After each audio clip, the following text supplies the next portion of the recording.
Assalamualaikum warahmatullahi wabarakatuh. Saya perkenalkan nama saya Naldi Prasetyo. Saya dari Prodi Sistem Informasi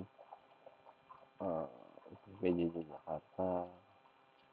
Saya akan mengerjakan tugas algoritma dan pemrograman. Ya, ini akan saya bacakan dulu soalnya di tugas dua. Baik, kita akan mulai. Jadi sini tugasnya adalah ini hampir sama ya, soalnya sama kayak tugas satu yang kemarin. Cuma bedanya di sini kita akan lebih ke pemrograman ya. Kita menggunakan aplikasi PC Code dan OBS untuk studio. OBS studionya untuk merekam videonya. Baik, saya akan membacakan soalnya. Buatlah program sederhana menggunakan operator statement if dengan teks berikut. Pada sebuah perusahaan dengan 3 golongan untuk karyawan, yaitu jika golongan A gaji 5 juta, jika golongan B dengan gaji 6.500.000, jika golongan C dengan gaji 9.500.000. Jika karyawan tersebut lembur, maka mereka dibayar per jam dengan ketentuan sebagai berikut. Contoh, jika karyawan lembur 1 jam, maka gaji lemburnya 30% dari gaji pokok. Jika nomor 2, jika karyawan lembur 2 jam, maka gaji lemburnya 32% dari gaji pokok. Nomor 3, jika karyawan lembur 3 jam, maka gaji lemburnya 34% dari gaji pokok. Jika karyawan lembur 4 jam, maka gaji lemburnya 36% dari gaji pokok. Jika karyawan lembur lebih dari 5 jam, maka gaji lemburnya 30%, 8% dari gaji pokok. Inputkan pada program adalah golongan dan jam lembur. Output tampilan ke layar, jumlah penghasilan, gaji golongan plus gaji lembur. Baik, saya di sini disuruh menghitung menggunakan saya akan mengerjakan tugas menggunakan VS Code, pemrograman Java. Saya sudah membuatkan ini, jadi nanti saya tinggal menjelaskan saja. Nah, ini kita bahas dulu. Jadi di sini saya akan sudah saya buatkan agar mempersingkat waktu dan videonya. Ini sudah saya tulis, saya ketik semua. Jadi akan saya jelaskan saja. Nah, ini untuk sistem golongannya sudah saya buatkan di sistem printoutnya. Nantinya golongan kita pisah A, B, C sesuai gajinya masing-masing. Dari sini untuk input jam ketentuan lemburnya, dan ini untuk sistem output berdasarkan jam lemburnya berapa jamnya. Contoh, input gaji pokok misalkan golongan ini golongan A, gaji pokoknya tadi kan di sini dijelaskan 5 juta. Lanjut ke golongan B, di sini 6.500.000. Maka jika golongan C gaji pokoknya 9.500.000, di F ini jika ya, dan ini maka jika. Lanjut ke input gaji jam lembur berdasarkan jam lembur.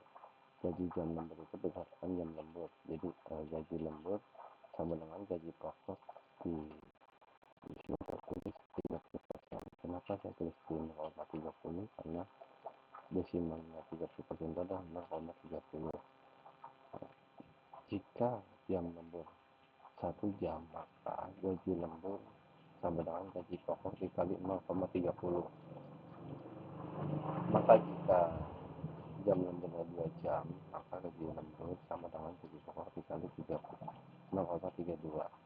Maka jika jam lemburnya 2 jam di sini, maka gaji lembur dikali gaji pokok 0,34 gitu ya. Di sini juga ya, di sini soalnya 2 jam, 3 jam, 4 jam. Sebenarnya saya akan berubah di sini 1, 2, 3, 4 ya. Di sini saya tulis dulu, sini saya tulis 3, di sini 4 ya. 4 seperti ini.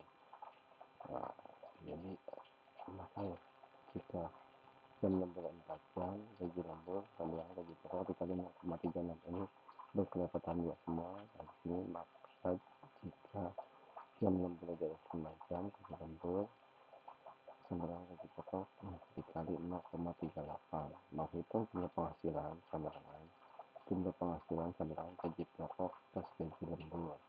Nah, ini nanti kita outputnya langsung ke jumlah penghasilan. Sekarang kita running ya. Nah, jika dia sudah masuk seperti ini, kita tinggal masukkan saja jumlah uh, jam jumlah golongan dulu, golongan A misalkan contoh. Masukkan jam lemburnya dia misalkan 2 jam gitu. Nah, keluarnya yaitu di 6.600.000. Nah, kita running lagi seperti ini, masukkan golongan lagi ini. Sekarang kita masukkan di golongan B. Contoh, golongan B itu kita enter, masukkan jam lembur kita tulis di 4 jam misalkan, enter lagi. Maka di sini totalnya jumlah penghasilan setiap bulannya gaji pokok plus gaji lembur sama dengan 8.840.000, karena gaji pokok tersebut ditambah gaji lemburnya yang ini, seperti itu. Nah, mungkin itu saja yang dapat saya jelaskan dari tugas 2 ini, algoritma dan pemrograman. Jika ada salah-salah kata dan salah-salah jawaban bisa di komen di bawah. Dan untuk Bapak dosen pembimbing, Bapak atau Ibu dosen pembimbing, mohon maaf jika salah-salah kata dan jawabannya nanti bisa ditegur melalui mulai dari hasil tugas saya. Terima kasih.